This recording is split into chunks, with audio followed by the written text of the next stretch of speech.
স্ত্রীর কাছ থেকে দুইটা জিনিস চাইতে হয়, কোরআনে আছে। এক হলো মহব্বত চাইতে হয়, ভালোবাসা চাইতে হয়, আরেকটা হলো দয়া মায়া চাইতে হয়। শুধু মহব্বত না, দুইটাই লাগে। আমি 2008 সালে বিয়ে করছি, আজকে 2023 সাল। আমার এই 15 বছরের বিবাহের জীবনে তো আমার স্ত্রী আছে, হালাল স্ত্রী। তো আমি যখন 2020 সালে মোটর সাইকেল অ্যাক্সিডেন্ট করে পাও ভাঙ্গিয়া ফেলছি, তখন আমি প্রায় দীর্ঘ 6 মাসের মতো বিছানায় এক জায়গাতে 3 মাস, প্রথম 3 মাস পড়েছিলাম। হসপিটাল থেকে আইনা আমারে যেখানে রাখছে ওইখানেই আমি পড়েছিলাম। এক সুতা নড়াচড়া করতে পারি নাই। পেশাব পায়খানা, অজু, গোসল, খানা, খাদ্য সব কিছু এই এক জায়গায়। তো সেই 6 মাসের লাগাতার আমার রাত দিনের সমস্ত খেদমত দয়া মায়া করে আমার বিবি করছে। এটা রাস্তার নর্তকীর থেকে তুমি পাইতা না, এটা মিলবে না। এজন্য স্ত্রী মানে শুধুই কি না উপভোগের সামগ্রী না, সে ভালোবাসারও জন, দয়া মায়ারও জন। দয়া মায়াও দরকার, দয়া মায়াও দরকার। আজ তুমি যদি চরিত্র নষ্ট করো, অচিরেই তোমার জন্য চরিত্রহীন নারী মিলবে।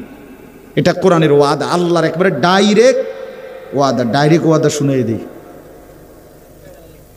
কোরআনের আয়াত শুনেন।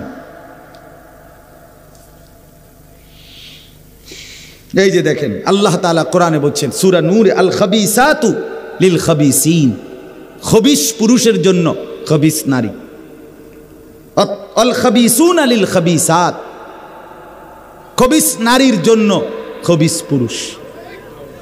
এই ডাইরেক্ট কোরআনের আয়াত। ঠিক কইলেও ঠিক, ঠিক না কইলেও ঠিক, বুঝেন না? এটা কোরআনের আয়াত না, এটা ঠিক কইলেও কি ঠিক, ঠিক না কইলেও কি।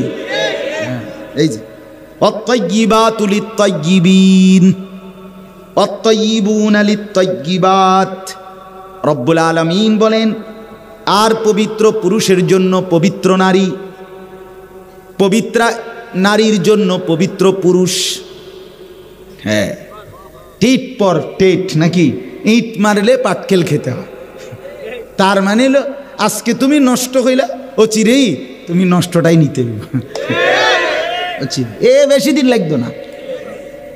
রঙের গুড্ডি কাইটা যাবে, গুড্ডি কাইটা যায় না, এই রঙের গুড্ডি দেখতে দেখতে নাই বন্ধু। এই জন্য নষ্ট হইও না, হায়াত লম্বা।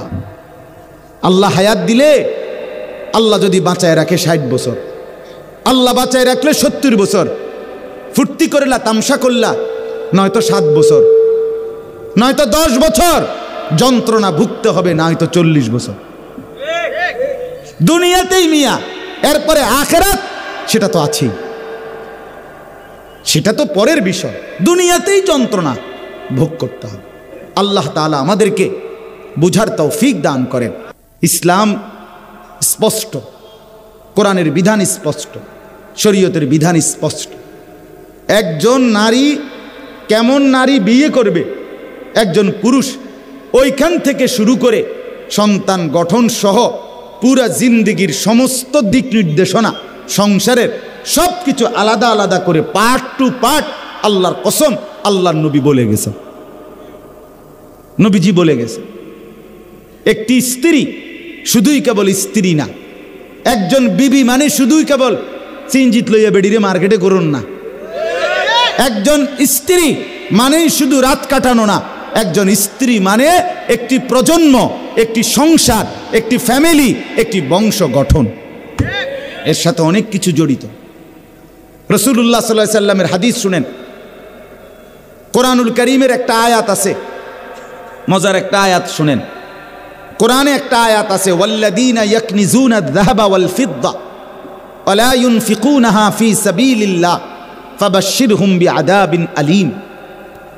আল্লাহ তাআলা বলেন, যেই ব্যক্তি স্বর্ণ এবং রৌপ্য জমা করে অতঃপর তা আল্লাহর রাস্তায় ব্যয় না করে, খরচ না করে, মানে যাকাত দেয় না, দান করে না, সাদাকা করে না, শরীয়তের হক আদায় করে না সম্পদের মধ্যে, স্বর্ণরৌপ্য টাকা পয়সার মধ্যে, আল্লাহ বলে ফাবাশশিরহুম বিআযাবিন আলীম, হে নবী আপনি তাদেরকে মর্মান্তিক পীড়াদায়ক ভীষণ আযাবের ভয় দেখান, এটা জাহান্নামের আযাবের ভয় দেখান। এই আয়াত যখন নাজিল হইছে, কথাটা খেয়াল করেন, সাহাবীরা বুঝছে স্বর্ণ রৌপ্য জমা করা খুব পছন্দের বিষয় না। কথা বোঝেন নাই? কারণ যদি ঠিকমতো আল্লাহর হক আদায় না করতে পারি টাকা পয়সার মধ্যে, তাহলে আযাব ভোগ করতে হবে।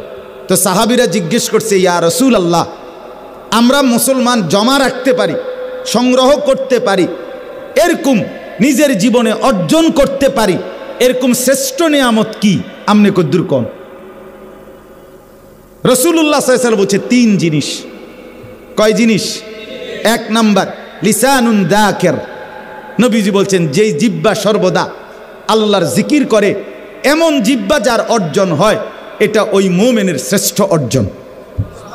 2 কলবুন শাকির, যে ব্যক্তির অন্তর সবসময় আল্লাহ তাআলার প্রতি খুশি, কৃতজ্ঞ, আল্লাহর ফয়সালা, সুখে থাকি দুঃখে থাকি, কখনো পাইলাম কখনো পাইলাম না, কখনো আনন্দ কখনো বেদনা, কখনো হাসি কখনো কান্না, এই মিলাইয়া আল্লাহর ফয়সালার উপরে সর্বাবস্থায় যে দিলে দিলে খুশি, কৃতজ্ঞ, আল্লাহর নবী বলেন এটা শ্রেষ্ঠ সম্পদ।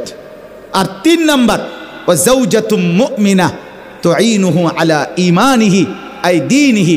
3 নাম্বার হলো, রাসূল বলেন তৃতীয় কোনো মানুষের শ্রেষ্ঠ সম্পদ একজন মুমিনা নেককার স্ত্রী, যে তাকে দ্বীনের কাজে, ঈমানের কাজে সহযোগিতা করে।